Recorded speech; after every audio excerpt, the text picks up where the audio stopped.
Hey, Kling Connection fam. We just arrived home from Italy. Sean and I went on an amazing vacation and we traveled all around Rome and some areas around the outside. And I wanted to tell you a couple things that if you get to travel to Italy and you want to take advantage of some things that we got to do, we're going to tell you all about them. One of the most amazing scenes you can get to when you visit in Rome is the Colosseum. It was the first site that we went to when we arrived there. And it's amazing. It sits right in the center of the city. You can see it from almost everywhere. And when you travel into it, you can kind of maneuver your way around and get inside to get the tickets. And when you get inside, you look up and you can see these amazing stadium walls, and you can walk around on the floor where the gladiators came out and they fought each other. What an amazing experience. It's old and grand and just really, you feel so old when you're there. It's not the American old, it's the European old. There's such a difference. And if you're heading to the Colosseum, we would recommend you get a tour and go with a guide. The guides really give you a lot of information, especially about things you wouldn't have thought of. Was really surprised at, if you've seen the movie Gladiator, right? And you see those gladiators come out and they're all like really, built and have very little body fat and they've got these huge muscles. Well, our tour guide told us, actually the gladiators were a little bit more, I would say, fatty around the center maybe. And they weren't really quite as buff and muscular as the movie portrayed them to be, because they were fighting each other and they were fighting animals, and they actually were a little bit more fatty to help protect their organs from their getting cut and stabbed and things like that. So a lot of the tour guides had this information that you wouldn't necessarily have thought of. One other really important thing to remember, there are a lot of street vendors in the area of the Colosseum, and they want to sell you everything and anything from water to bracelets to pamphlets to tickets to a show. If you're not interested, just shoo them away and say no thank you and turn away. And they won't bother you, but they can be a little bit pushy. So just beware, if you're not interested, just, turn away and say no thank you, and you should be fine. About 2 hours outside of Rome, you can take a bus and go to Pompeii, which is a gorgeous site. It's amazing when you visit because it was covered in ash by Mount Vesuvius in the year 79 AD. The volcano erupted and covered the entire city in this ash. It's been uncovered and still is being uncovered today, but you can go visit it. Sean and I got tickets through the site called Viator. It's a travel site. We get a lot of our tickets through that site. If you want to, click on the site below and Sean and I will get some cash back from the affiliate for us. But we did enjoy the site so much, and we love getting pictures of all of the different buildings and the houses, and it's like a little city. You travel down these little pathways. Bring your sneakers because there are some areas that are a little bit difficult to manage.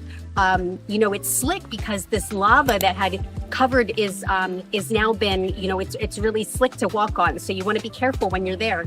The guides again will show you all the different kitchens and potteries that they've found and unearthed. You can still see the bodies, the casts that they made of the bodies that have been uncovered too.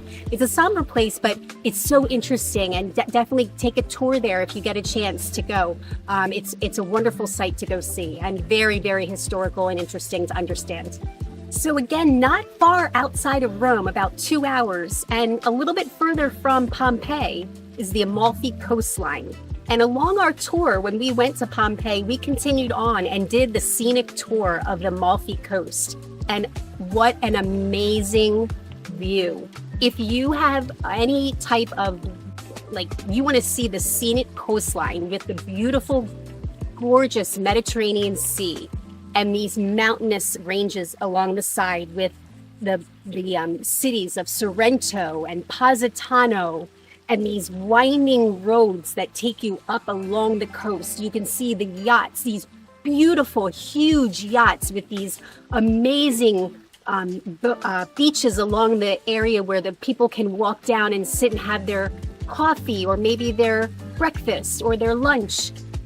It's gorgeous. We loved sitting along the water. We had a lunch there, and we watched the people. They're walking around, they're enjoying themselves. It's just it's inquisitive of the typical Italian breathtaking scenic outlook that you would want to wake up to every morning and you know, sip your coffee and plan your day for what the next adventure might bring. We loved it. We absolutely loved it. If we would ever move to Italy, we would move to one of those little towns along the coastline and spend the rest of our days. It would be wonderful. Another day trip that we had, which was awesome, we took a ferry to the island of Panza. But listen to how we did it. We left our Airbnb and we took a taxi to a little area where we met our taxi driver. And they took us to this area where we met to get on the ferry. But this little city that we went to was called Anzio. And when we went to Anzio, we were able to see the military cemetery on the coastline there. And it was beautiful. We got some great pictures. And you can see them on our site. Then when we got onto the ferry ride was about an hour, and we went over to the island of Panza. And Panza was where we were able to get onto the boat that took us all the way around the island.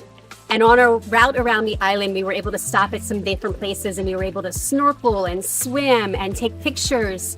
The boat ride we had with some other people, you know, with us. It wasn't a private charter, but we did enjoy ourselves very much. We had a private luncheon on the boat. We had pasta made by the captain, who was just a fun captain to have as part of our ship. He was partaking in some beverages along the way, you know, with some of the other patrons on the ship, and he was, you know, pretty happy towards the end of the sail. But we had such a fun time.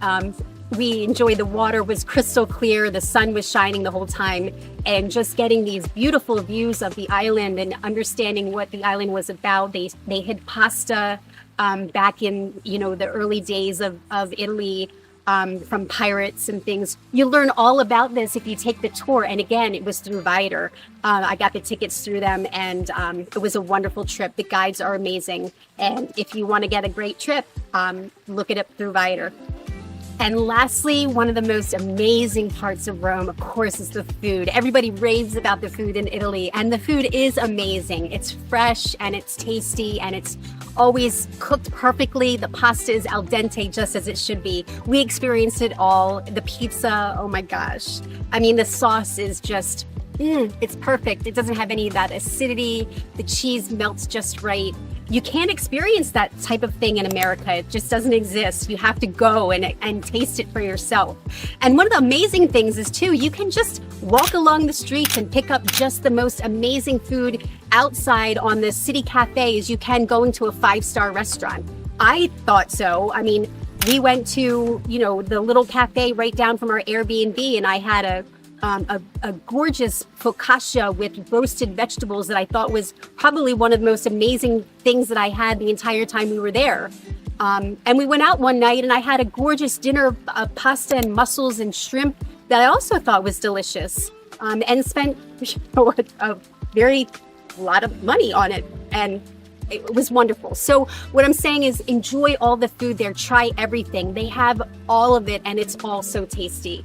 And we loved all of it. If you like what you saw, don't forget to like, share, and subscribe to the Kling Connection. We're on everything. Facebook, LinkedIn, Rumble, you name it, you can find us.